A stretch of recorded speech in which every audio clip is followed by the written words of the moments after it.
Hello friends, आज मैं आप लोगों को एमए एजुकेशन या एमएड में जो सेकेंड सेमेस्टर में टूल कंस्ट्रक्शन होता है उसके बारे में बताएंगे कि टूल कंस्ट्रक्शन कैसे किया जाता है, उसमें क्या क्या स्टेप्स होते हैं और कैसे इसे हम पूरा करेंगे। ठीक है, आइए देखते हैं। सबसे पहले हम बताएंगे कि अचीवमेंट टेस्ट क्या होता है, उपलब्धि परीक्षण क्या होता है। तो उसके बारे में हम थोड़ी सी डिटेल देंगे कि ये क्या है, उसकी डेफिनीशंस। फिर उसके प्रारूप के बारे में बताएंगे कि कौन कौन से परीक्षण इसमें आते हैं, कैसे इसको यूज़ किया जाता है। देन फिर टूल कंस्ट्रक्शन ये क्या है, शोध परीक्षण जो है ये है क्या, इसके बारे में बताएंगे। देखिए, फिर अब जो आएगा steps of construction achievement test. अब जो उपलब्धि परीक्षण निर्माण के पद हैं वो आएंगे कि कैसे किया जाता है। तो परीक्षण की योजना, अब योजना क्या है, इसमें देखो स्टेप बाय स्टेप्स दिए गए हैं कि कैसे हम टूल का कंस्ट्रक्शन करेंगे, कैसे स्टेप बाय स्टेप आगे बढ़ेंगे। तो देखिए, पहला जो है वो है परीक्षण के विषय का निर्णय। अब इसमें क्या होता है, हम पहले ये निर्धारित करेंगे कि हम कौन सा विषय का चयन करेंगे जिस पर हमको टूल कंस्ट्रक्शन करना है। तो यहाँ पे देखिए, जो हम आपको फाइल दिखा रहे हैं इसमें गणित विषय का चयन किया गया है। तो ये गणित विषय का है। आप सामाजिक विज्ञान, जूलॉजी, बॉटनी, मैथ, साइंस, किसी भी सब्जेक्ट का आप परीक्षण बना सकते हैं, उसके विषय का चयन कर सकते हैं। ठीक, उसके बाद है परीक्षण के कक्षा का निर्णय। यहाँ पे देखिए 7th क्लास ली गई है, आप यहाँ पे कोई भी क्लास का चयन कर सकते हैं। 8th, 9th, 12th, ग्रेजुएशन, किसी भी लेवल का आप निर्णय ले सकते हैं, उसको बना सकते हैं। इसके बाद परीक्षण तथा निर्देश की भाषा का निर्णय है। इसमें क्या होता है कि इसमें आप लैंग्वेज चूज करते हो कि आप हिंदी में बनाओगे या इंग्लिश में बनाओगे, जैसा भी आप लैंग्वेज चूज करना चाह रहे हो वो भी आपको बच्चों के लेवल के अकॉर्डिंग देखना है कि आप किस लेवल के लिए बना रहे हैं और किस सीबीएसई बोर्ड है, यूपीएससी बोर्ड है, कैसा मतलब यूपी बोर्ड है, किस बोर्ड के लिए बना रहे हो, उस अकॉर्डिंग आप लैंग्वेज का चयन करेंगे। फिर है परीक्षण के लिए निर्देश। अब निर्देश देने का मतलब है, इसमें आप परीक्षण का समय लिख रहे हैं 120 मिनट, एकांशों की संख्या जो इसमें 100 है। निर्देश का मतलब ये होता है कि हम पहले बच्चों को ये बताएंगे कि आप एक तो इस क्लास के लिए है, दूसरा इतने एकांश हैं, इसमें आपको टिक लगाना है या जैसे भी जो भी चीज़ें उसमें फिल करनी है उसके बारे में बताते हैं। और फिर लास्ट में ये भी कहते हैं कि जो आपका उत्तर है ये कोई एग्ज़ाम नहीं है, ये आपके जो उत्तर आप दे रहे हैं इनको क्या रखा जाएगा, गोपनीय रखा जाएगा। ठीक है, इसके बाद देखिए अंकन करना होता है, मतलब हम इसको अंक प्रदान करते हैं। तो इसमें क्या होता है, अगर हमारे 100 एकांश हैं तो हमने इसमें पूर्णांक भी 100 रखा है। प्रत्येक सही उत्तर के लिए 1 अंक है और किसी भी गलत उत्तर के लिए निगेटिव मार्किंग यहाँ नहीं की गई है। फिर परीक्षण के उद्देश्य तय किए गए हैं। अब परीक्षण देखो गणित विषय है तो गणित विषय के अकॉर्डिंग यहाँ पे उद्देश्य रखा गया है। तो देखो, पहला उद्देश्य है विद्यार्थियों की गणित विषय में अधिगम स्तर का अंकन करना। फिर गणित विषय के जो अधिगम स्तर में कठिनाइयाँ आ रही हैं उनके पता लगाने के लिए इस टूल का कंस्ट्रक्शन किया जा रहा है। और अध्यापन अधिगम प्रक्रिया में विद्यार्थियों एवं शिक्षकों को निरंतर प्रतिपुष्टि उपलब्ध कराना, मतलब लगातार जो फीडबैक मिलता रहे, इसलिए भी इस टूल का कंस्ट्रक्शन किया जा रहा है। विद्यार्थियों को ग्रेड प्रदान करने के लिए कि वो कैसे कैसे अपग्रेड होंगे, हम उसको भी इसमें देख सकते हैं कि लगातार उनमें फीडबैक मिलेगा तो हम उनको ग्रेड भी दे सकते हैं। फिर है विषय वस्तु का चयन। अब इसमें क्या है, जब हम कोई टूल कंस्ट्रक्शन कर रहे हैं तो अब हम उसमें किन किन फैक्टर्स को रखेंगे उसके बारे में देखते हैं। तो देखिए, यहाँ पे हम टेबल 1 का निर्माण कर रहे हैं जिसमें हम अपना विषय वस्तु इकाई देख रहे हैं। तो हमारे 5 फैक्टर्स लिए हैं जिसमें परिमेय संख्या है, घातांक है, रेखीय समीकरण है, त्रिभुज है, चतुर्भुज है। इसमें हमने 3 फैक्टर्स इधर लिए हैं जो उद्देश्य हमारे ज्ञानात्मक, बोधात्मक और अनुप्रयोगात्मक। इसमें देखो क्वेश्चंस डिवाइड कर दिए गए हैं जिसमें 20 ज्ञानात्मक है, 30 आपका बोधात्मक है, 50 आपका अनुप्रयोगात्मक है। फिर विषय वस्तु का भारांक दिया गया है। अब भारांक का मीन्स क्या है, इसमें हम जैसे हमारे 5 फैक्टर्स हैं तो 5 फैक्टर्स का पूर्णांक कितना होगा, जैसे जितने क्वेश्चन होंगे उतना पूर्णांक होगा, और जो पूर्णांक होगा क्योंकि 100 मार्क्स का है इसलिए उतना ही हमारा क्या हो जाएगा, परसेंटेज हो जाएगा, वही हमारा क्या होगा, भारांक होगा। ठीक है, तो ये 5 फैक्टर्स के लिए भारांक हो गया, पूरा 100 है तो 100% इधर भारांक हो गया।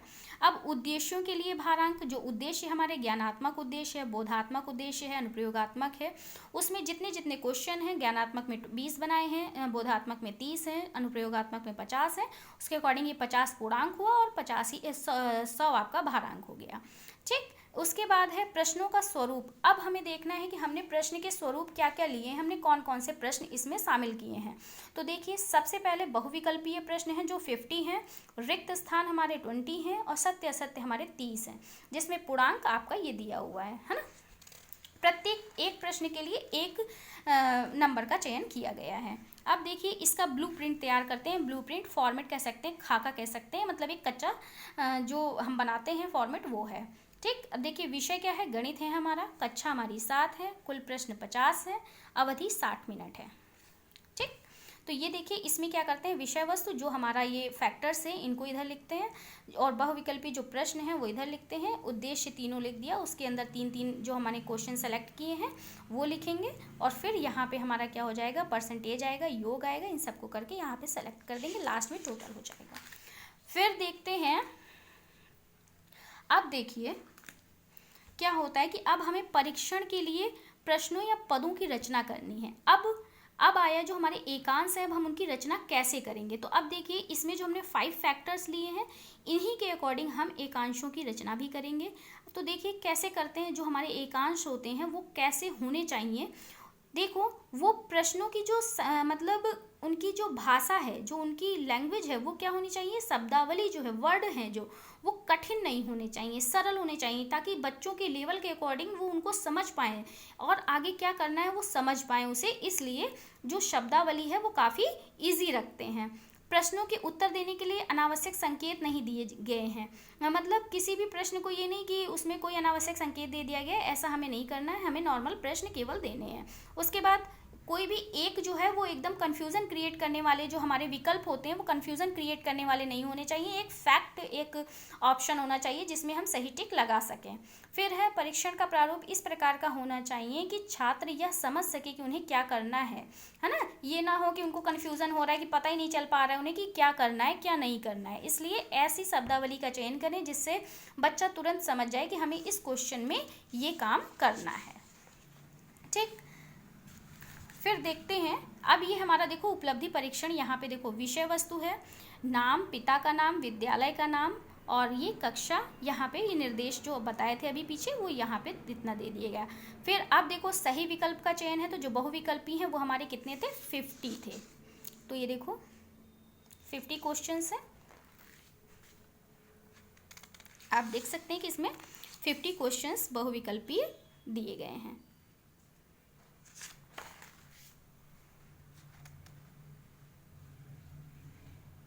ये देख लीजिए 50 क्वेश्चंस इसमें बहुविकल्पी के हैं। ये गणित विषय का टूल कंस्ट्रक्शन है, इसलिए गणित विषय के अकॉर्डिंग यहाँ पे सारे प्रश्न निर्माण किए गए हैं और आप जिस भी सब्जेक्ट का चयन करेंगे आप उस सब्जेक्ट के अकॉर्डिंग अपने प्रश्नों का निर्माण करेंगे, अपने एकांशों का निर्माण करेंगे, आइटम्स का निर्माण करेंगे, प्रश्नों का निर्माण करेंगे। जो भी आप लैंग्वेज समझ पा रहे हो आप समझ सकते हैं। फिर देखिए यहाँ पे सत्य असत्य आ गया, सत्य असत्य हमारे 30 है, तो वैसे ही 30 क्वेश्चन सत्य असत्य के। ये देखिए फिर हमारे रिक्त स्थान है, तो रिक्त स्थान हमारे 20 हैं, तो उनकी संख्या आएगी। ठीक, ये हो गया। अब देखिए प्रश्नों का विश्लेषण करना है, आइटम एनालिसिस करनी है। तो देखो पहली प्रारंभिक जांच स्तर, प्री ट्राई आउट, इसमें क्या करते हैं जो हमारे टेक्निकल स्पेशलिस्ट होते हैं और जो हमारे सब्जेक्ट स्पेशलिस्ट होते हैं और जो हमारे लैंग्वेज स्पेशलिस्ट होते हैं वो देखते हैं, बैठते हैं, सारे क्वेश्चंस को देखते हैं कि कोई लैंग्वेज टफ तो नहीं है, कोई शब्दावली ऐसी तो नहीं है जो कन्फ्यूजन क्रिएट कर रही हो।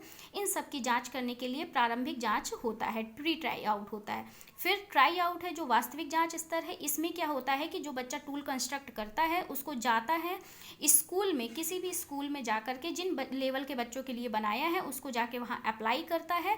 फिर जो चीज़ें आती हैं उसमें उसके कठिनाई स्तर और उसकी जो डिस्क्रिमिनेशन पावर होती है उसके बारे में पता चलता है। फिर देखो यहाँ पे क्या है, अब डिफ़िकल्टी वैल्यू के बारे में हम जानेंगे कि कैसे जो हमारे कंस्ट्रक्ट किए हैं उसमें क्या क्या चीज़ें डिफ़िकल्टीज़ हैं। जैसे किसी प्रश्न की कठिनाई स्तर से तात्पर्य छात्रों की दृष्टि से प्रश्न की कठिनता से है। प्रस्तुत उपलब्धि परीक्षण में पद का कठिनाई स्तर ज्ञात करने के लिए निम्न सोपानों का अनुसरण किया गया है। देखो अगर कठिनता स्तर जाँच करना है तो देखो इन पॉइंट्स को दिया गया है। परीक्षण की उत्तर पुस्तिका के अंकन के पश्चात विद्यार्थियों की प्राप्तांकों को अधिकतम से निम्नतम क्रम में व्यवस्थित किया गया है। अब देखिए, जो ऊपर से 27% सबसे अधिक अंक पाने वाले विद्यार्थियों का अलग समूह बनाया गया है, जिसे उच्च वर्ग H कहा गया है। ठीक, उच्च वर्ग H जो है वो 27% ऊपर के विद्यार्थी हैं, जो हाई मतलब स्कोर करते हैं, वो जो 27 ऊपर के विद्यार्थी हैं वो हैं।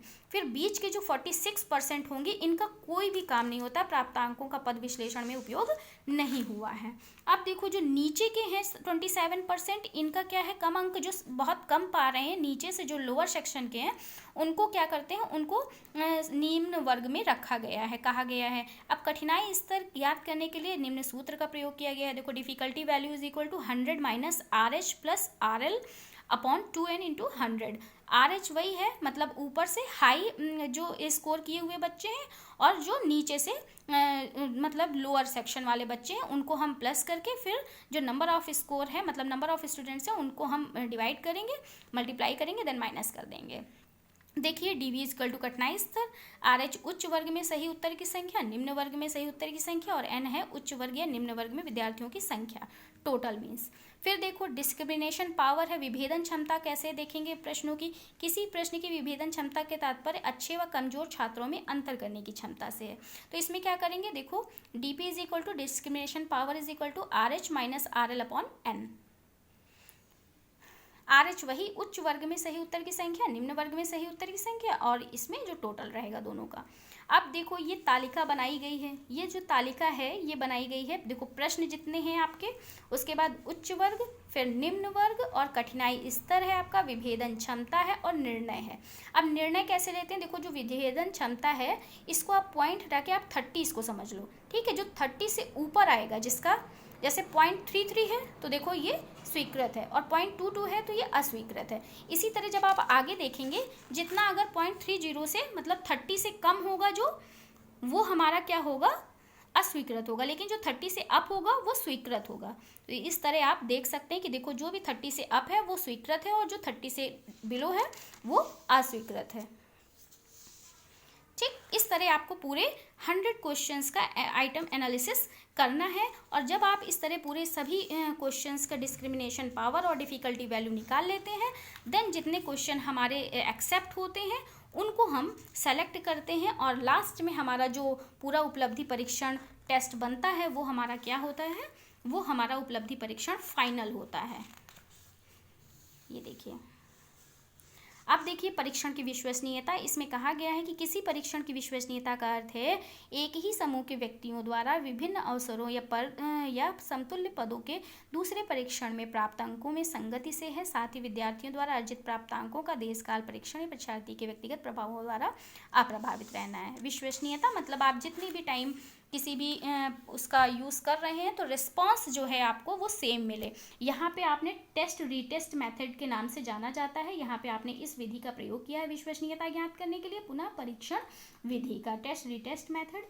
उसके बाद देखो, उपयुक्त सूत्र में उपलब्धि परीक्षण का विश्वसनीयता गुणांक 0.75 प्राप्त हुआ है। विद्वानों ने इस विश्वसनीयता मान को मान्यता प्रदान की है। इस आधार पर इस परीक्षण को उपयुक्त कहा जा सकता है।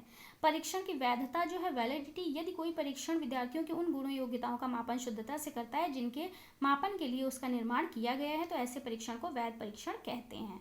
ठीक है, अगर आपने ये 7th गणित विषय के 7th क्लास के बच्चों के क्षमता मापने के लिए किया है, तो अगर ये उसी का चयन कर रहा है, उसी का मापन कर रहा है, तो इसका मतलब है आपका जो टूल कंस्ट्रक्शन है, जो आपका परीक्षण है, वो वैध है।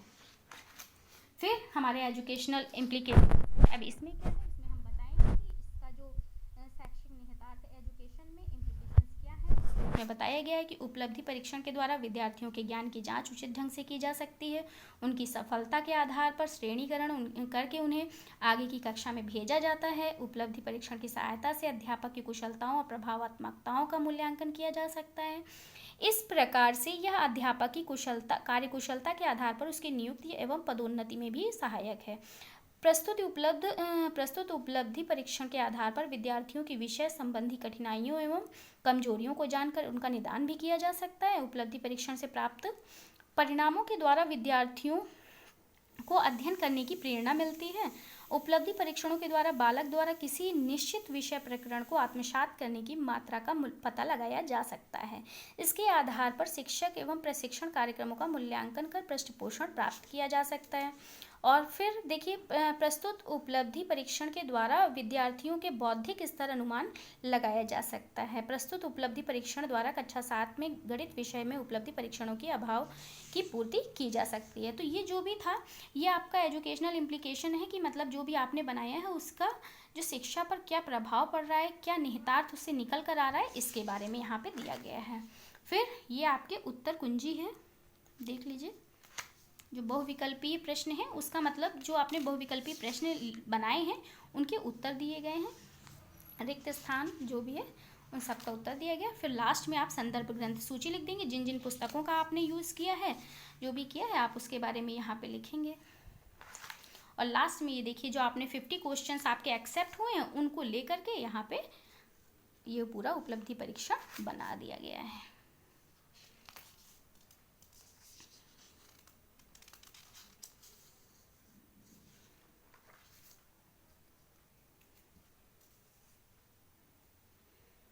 ये जो 50 क्वेश्चंस पूरे सेलेक्ट हुए हैं उनको यहाँ पे बना दिया गया है।